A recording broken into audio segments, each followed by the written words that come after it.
ladies and gents, we've got Dean Storer coming up next.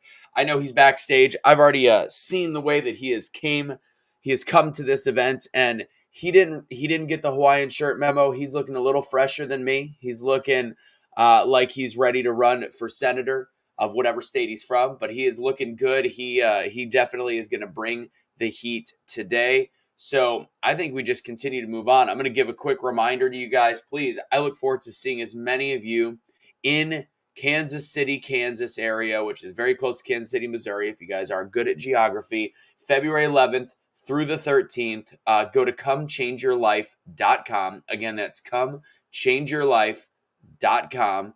And we hope to see you guys there. The tickets are $239. That includes 5 meals. Essentially, right now, that is cost of the ticket. We are wanting to make sure that we at least get a predominance of the seats filled with people that were loyal to us this weekend and got to enjoy this great virtual conference, because you guys know what you're getting, because a lot of these speakers are also going to be there in February. So Rhonda's got it right. Continue. Terrence is always great with the hashtags. Hashtag BTBY, becoming the best you. Make sure you put that in all of your posts as you go. If you got a question, whatever, put the hashtag BTBY. Let's get that going out there. But without further ado, I am going to introduce our next cough. That's what I'm going to introduce. Just kidding. I am going to introduce our next speaker. This is going to be a lot of fun, guys. Dean Storer is our next speaker. Dean was labeled as having a reading and learning disability as well as a troublemaker. He was actually called outright stupid. I must say he lived up to those labels for a period of his time on this earth as well. He had a very tough time in school, turning to drugs and alcohol early, destroyed his love of sports. He was in and out of fights in jail. Eventually, this led him to a crossroads, and where at that point he was forced to make a choice. He chose success, and he's never looked back. Dean taught himself to read at the age of 24. Now, years later and much growth, he has found a newfound love for humor and making others laugh. His passion for helping individuals and companies find and develop their own true potential is what makes him special. Ladies and gentlemen, introducing to the virtual stage, Dean Storer. Hey, can you hear me? Can hear you great, Dean. You looking fresh. I love it. Great, thanks. The floor is yours, my friend. I start with this always. Is that-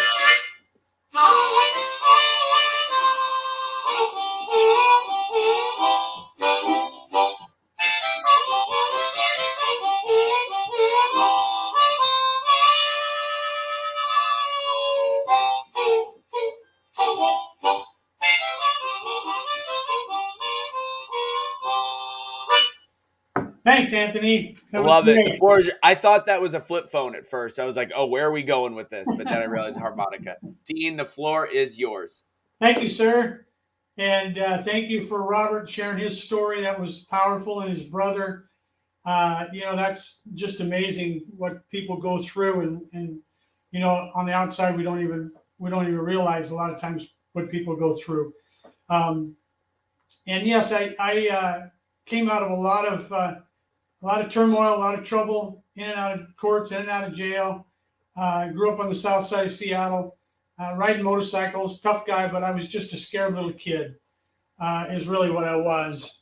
And, I really appreciate the opportunity for me to speak today. Thanks for Brenda meeting me on a mastermind group that we did.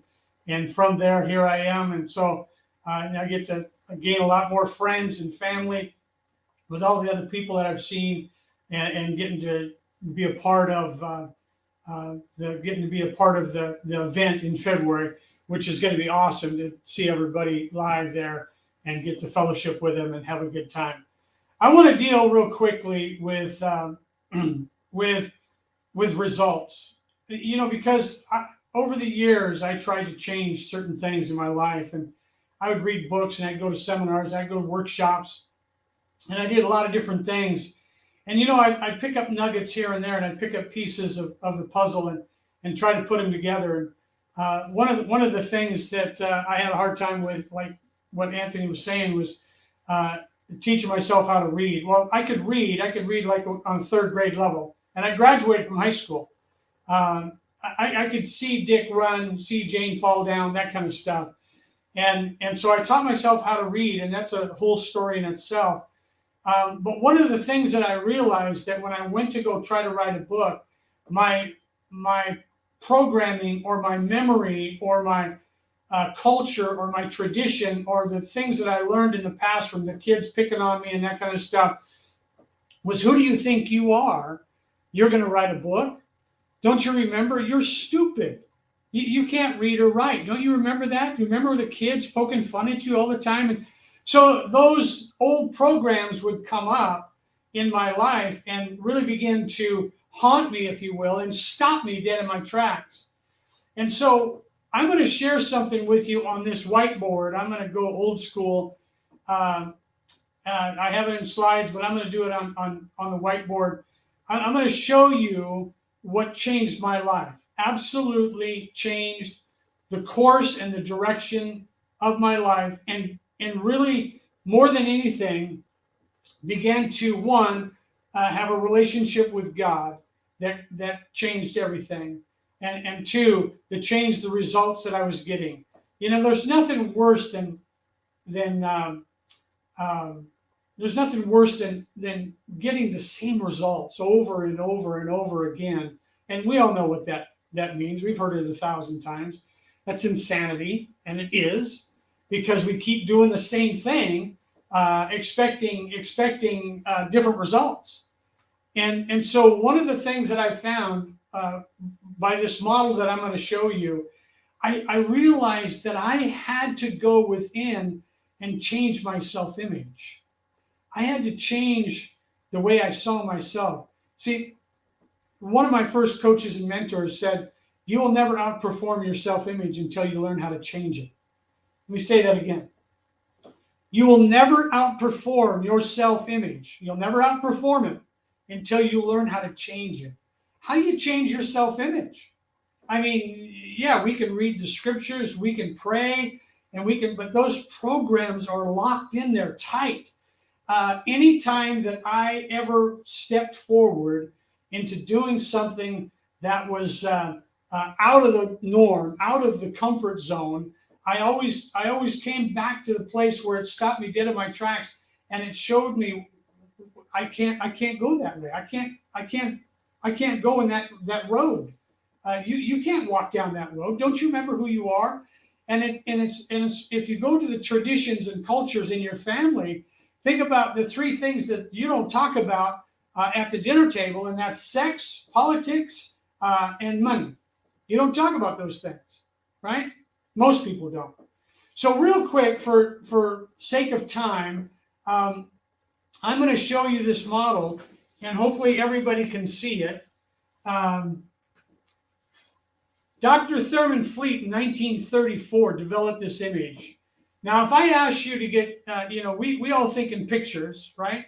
If I ask you to get a picture of your garage, your refrigerator, your backyard, your car, you get an image that pops up into your mind, right?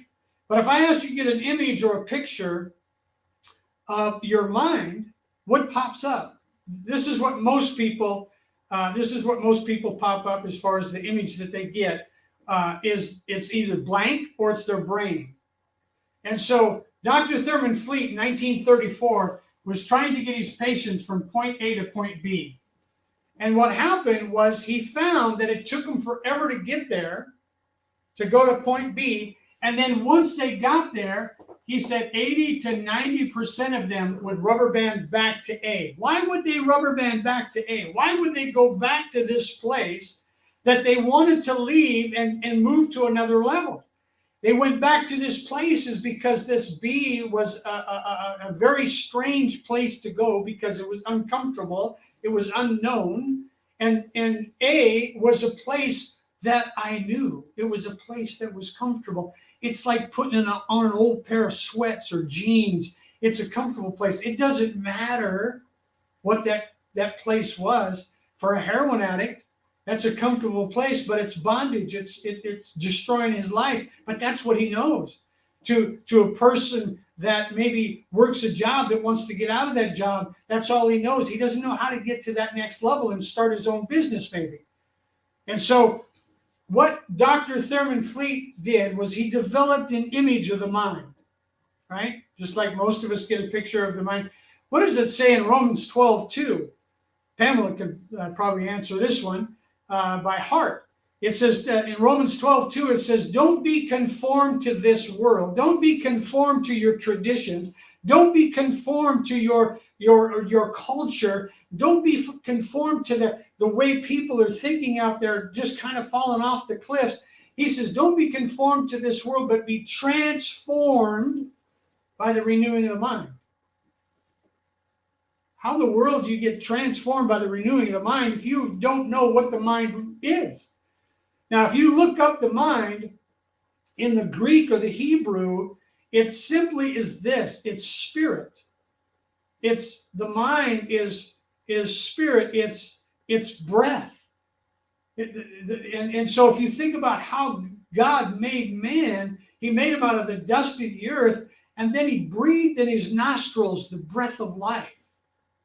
So we're the mind, right? Have this mind which is also in you, in Christ Jesus. This mind is the spiritual essence of who you are. It's the true person who you are. This here is just a shell. This is just a suit and flesh and bones, and that's all going to rot into the earth one day. The real me is the spiritual me. And so, real quick, I'm hopefully going to get through this. He developed an image. Dr. Thurman Fleet developed an image of the mind, and he called it the stick person. Okay?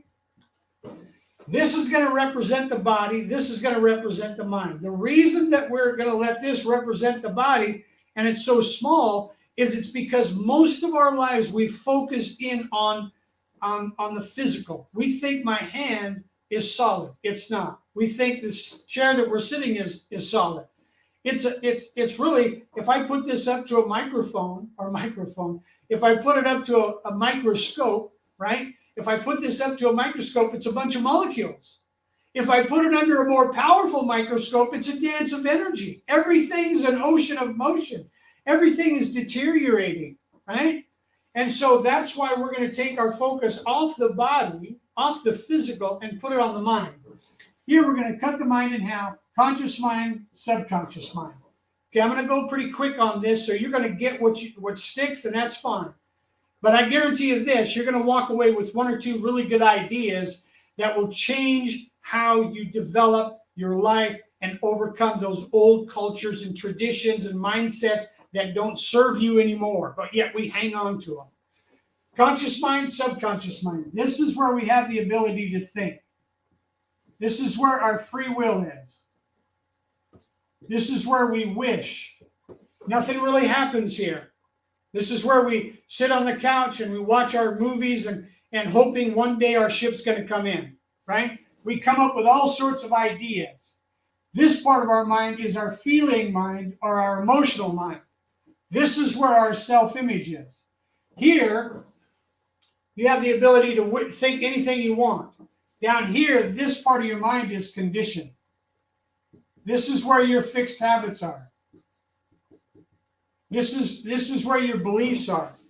This is the operating system of your life. And so anytime we go forward, guess what? Your self-image says, no, where are you going? You can't do that. You know what my self-image said? I can't write a book. Don't you remember? And now I've written 3 of them, working on my 4th one. And that's why this module will change your life more than you even realize. When I first saw this thing, I got 5 adult daughters and 8 grandkids, and I took this and I was showing them I didn't even know what I was really doing. I just couldn't believe that I knew something here is kind of magical. It's going to change my life. And I was showing, and they would look at me like, Papa, what are you showing me? Yeah, but I just kept showing them, and pretty soon they got it. They started getting it. Yeah? And so here's the thing. This part is conditioned. This is where our beliefs are, our self-image. So if you take a funnel, right, and at the top of this funnel, you put the word power. Now, there's 3 types of audiences that I have. And one of them, when I ask this word power, what's the power, right? What does that mean to you? To me, it's God, right? To many on this call or this virtual, it is probably God. But I have some that are spiritualists, and they say this power is not God, but it's the spiritualists call it essence. You know, the kind of, and the other one is scientists. They call it energy, right? And so the spiritualists call it spirit or energy also. And so what happens is take this power and figure out what that power is to you, and then think about your idea that you want in your life. What is it that you want? What is that idea that you want in your life, right? Think about what it is. Is it more money? Is it more success? Is it more greater relationships? Is it have a better family? Whatever that idea is, right? Most people focus in on money because it's something that they can measure with, right? And so here, if you use just the word, if you use money, like you're gonna let's say $250,000 you want in your business, okay? I deal with a lot of business people. I've been a coach for a long time, and been trained by some of the best in the world: Bob Proctor, John Maxwell, Paul Martinelli, Les Brown, and the one who did my forward in my book is Bob Proctor, and Chicken Soup for the Soul, Jack Canfield, which was really powerful, and the story all in itself. So when you think of the idea, what you want, you get it there. And then what I want you to do is I want you to ask yourself this question. Why? Why do you want that? Why do you want a greater relationship with your family? Why do you want this money? Why do you want to be a millionaire? Why do you want to have $500,000 in business? Why do you want to start a business? Once you begin to understand and uncover your why, you're uncovering your purpose. When you uncover your purpose, why you're on this planet, every day is a Saturday. It is amazing. But most people are stuck in this part of the mind. It's doing the same thing over and over again. So the big question is why. Once you figure out the why, here's what happens. It comes down into here, and it begins to change this part of our mind, this operating system, right? And so here's a quote that's just really good. Listen to this quote, okay? You will never outperform your self-image until you learn how to change it. And this part of your mind cannot distinguish between what is truth and what is imagined. It just accepts it. And what happens is when it accepts it, you're stupid, you're bright, you're good, you're great, you're nothing, whatever that is, and you accept it. So that's why you have to go up here and act as if you're already in possession of what you want. Act as if you're already in possession of what you want. It begins to change, if you will, the energy. And so what happens is our thoughts create a feeling that sets up a vibration that moves our body into action that produces what we call results. That's what we want. And when I ask people, where do you got to start on this model? Where do you got to start? You got to start here, you got to start here, you got to start here. Salesmen will say this: I got to start in the action. Most salesmen, I got to make more action. I got to make more calls. I got to make more of this. I got to make more of that, right? I got to go to the gym because I'm going to lose weight. I got to go to this and that and everything else because I'm going to lose weight. And so we think if I go to the gym more and exercise more and maybe eat differently, that I'm going to change this thing called weight and I'm going to drop some. That's not true. Yeah. And so we can take all sorts of action, but you got to act as if you're already in possession of what you want. Act as if you're already in possession of what you want. Yeah? So I don't know if you've ever read the book Psycho-Cybernetics. Psycho is just the mind. Cybernetics is just a big word, like your thermostat on the wall is a cybernetic mechanism. When that is set to 72 degrees, and you set that to 72 degrees, and what happens is as you set it to 72 degrees and it's winter time outside, you open up the door, and all of a sudden that cool breeze comes in. There's a message sent through the electrical current to the cybernetic mechanism that the temperature just dropped to 68, it's going to do everything under its power. It's going to turn up the furnace. It's going to do everything else to bring it back up to its objective 72 degrees. Well, do you know a child that is getting a D average in school, and he comes home and his mom looks at his book bag and it's open and there's a wad of paper in there, and she opens it up and it's a test and there's an F on his test, and she says, you know what? No more TV, no more phone, no more girls until you get your grade up. Guess what? He gets his grade up to a B plus. There's a message sent through his nervous system to his self-image, and he just veered off course. At the end of the year, he does everything under his power without even realizing it. At the end of the year, he's a D average student. If you want to change the results in your life, understand this model. It'll blow you away. That's why Jesus said, old things pass away, and behold, all things become new. Think on these things, whatsoever is pure, whatsoever is kind, whatsoever is generous. Think on these things. Don't be conformed to this world, but be transformed by the renewing of the mind. So if you're interested, you can go to deanstorecoaching.com, go to my tab on my website, hit contact, and you can put in a 15-minute on my calendar, 15-minute coaching discovery session. And within that 15 minutes, guaranteed, you'll walk away with one idea that'll change your life. So I want to really thank you, Anthony, for introducing me and doing such a great job. I don't know where I'm at on time, so here we are. I know this is live, so I'll just hand it over to you, buddy.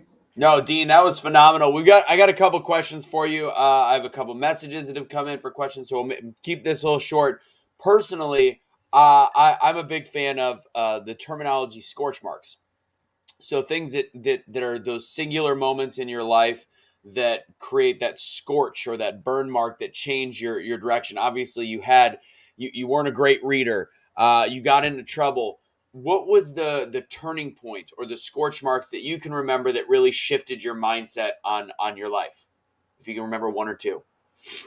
Yeah, I think the biggest one is when I was 24 years old. I had a 47 Ford pickup with a homemade camper and my motorcycle and a trailer in the back. And I ended up in Flagstaff, Arizona, where I was out of gas, out of food, and out of money. And I got a hotel. And the hotel was, I didn't have any money, so I bartered with them so I could take a shower and I could walk down the street and get a job. And as I walked down the street to get this job, I walked into a lumber yard in Flagstaff, Arizona. Well, there was 5 Christians there. I had real long hair. I had scars on my face from fights and going through windshields and all sorts of stuff. I was a tough looking guy. I was just angry young kid. And so the foreman was he was a Christian also. And so when he got the applications together, he went back to the 5 Christians. He says, who do you think we should hire? They said, hire that long-haired guy, because they wanted to convert me. So long story short, I ended up going to their church. At first I said, no, time out. I don't speak to you. I don't understand your language. But I did, and it changed my whole life. This tough kid sitting in this church with a whole bunch of young people, all of a sudden they did an altar call, and I started crying like a baby. And I went to the front, I bowed my knee, and it changed my life forever. I love that. There was another question. This is from Barbara. She says, how do we act on that? And it was how do we act as if you already have what your idea is? Because sometimes when she does that, it gets her in trouble, and I can see that. So what would be your suggestion on how do you act on that concept? Yeah, there you go. How do you act as if you are in possession of what you already want? Right. That's a great question, because that's the struggling part of people and myself when we want to change new behavior. And so it's not where you say, okay, I want to be rich, so I'm going to go out and buy a Maserati, and I'm going to buy diamonds and rings and go broke. What it means is everybody has a TV, or everybody has a video in their head. Everybody has a book that they wrote, right? And they wrote a book, and it's maybe based on culture or tradition or the past. And they've written this book in their head, and they sometimes get stuck on the same chapter.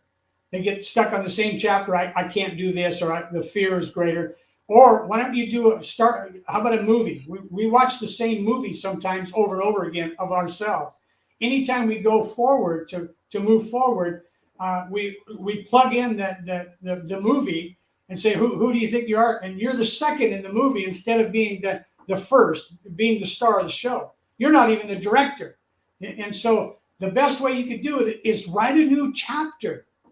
Sit down and begin to write a chapter. Make a new movie in your head.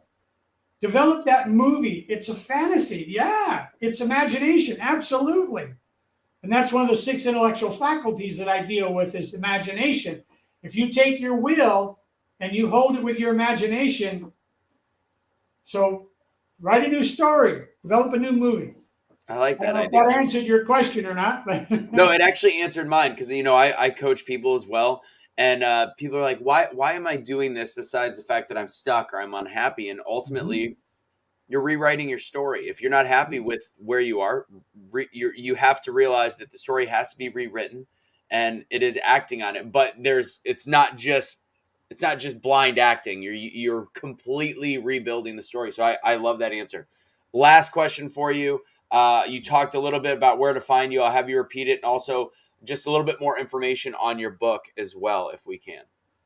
yeah, you can go to Amazon and put in Dean's Store. Make sure you put the R on the end of store, and you can get a book there. You can get an ebook from me, or whatever you want. But if you want a hard copy, you can email me, and I'll do the free shipping, and I can send you hard copies of my book also. Yeah.